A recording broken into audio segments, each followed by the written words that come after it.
नमस्कार दोस्तों, राहुल गांधी का बहुत बड़ा ऐलान है। उन्होंने कहा है कि ईवीएम में घोटाला हुआ। समस्या ये आ रही है कि पानीपत शहरी कॉन्स्टिट्यूएंसी की काउंटिंग चल रही थी। 2 राउंड बड़े अच्छे तरीके से संपन्न हुए। तीसरे राउंड में 6 ईवीएम ऐसी आई जिनमें बैटरी परसेंटेज 99% शो हुई और जब उनका डाटा निकाला गया वोटिंग का तो उसमें खाली भारतीय जनता पार्टी के कैंडिडेट को 60 से 70% इंक्रीज आ रहा है। इन सभी मुद्दों पर हम विस्तृत चर्चा करेंगे। आप मेरे साथ बने रहिए। चलिए दोस्तों, मैं हूं महावीर कर्मा।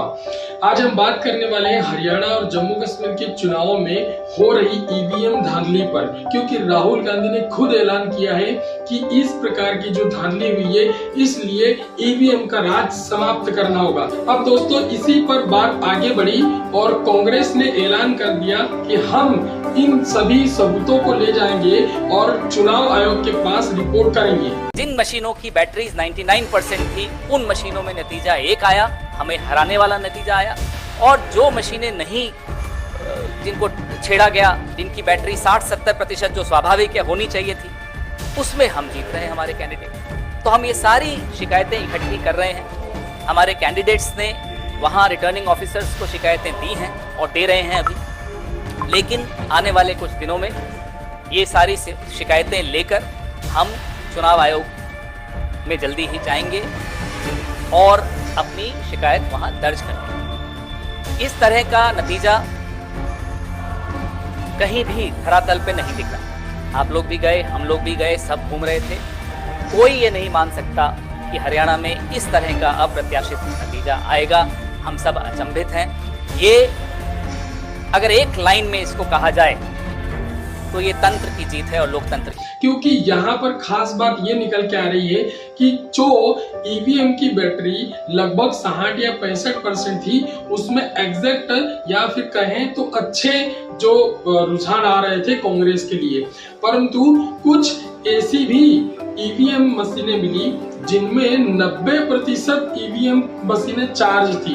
तो यहाँ पर यह मामला सबसे ज्यादा गंभीर है कि जो मशीनें 90% चार्ज है, उसमें केवल मात्र बीजेपी के ही रुझान आते दिखाई दे रहे हैं। तो इससे ये कहीं न कहीं पता चलता है कि अगर ईवीएम मशीन चालू होगी, अगर उसका उपयोग किया जाएगा तो चार्ज उसमें कम होना चाहिए, परंतु ऐसा नहीं हुआ। और ईवीएम की कुछ 6 से 7 मशीनें कुछ ऐसे बूथों पर पाई गई जहां पर उनकी 90% चार्ज थी।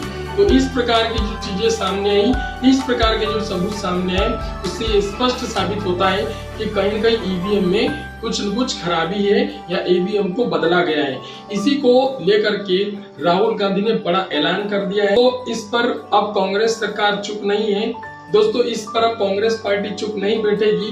वो आंदोलन की तैयारी कर रही है, क्योंकि उन्हें पता है कि ईवीएम में घोटाला हुआ है, जिसके कारण हरियाणा में इस बार बदलाव की जो सरकार थी वो नहीं हो पाई। और इसी का नतीजा हुआ है जम्मू कश्मीर में जो कांग्रेस सरकार है या नेशनल कांग्रेस है, उसने अच्छी जीत हासिल की है और वहां पर नेशनल कांग्रेस की सरकार बनेगी।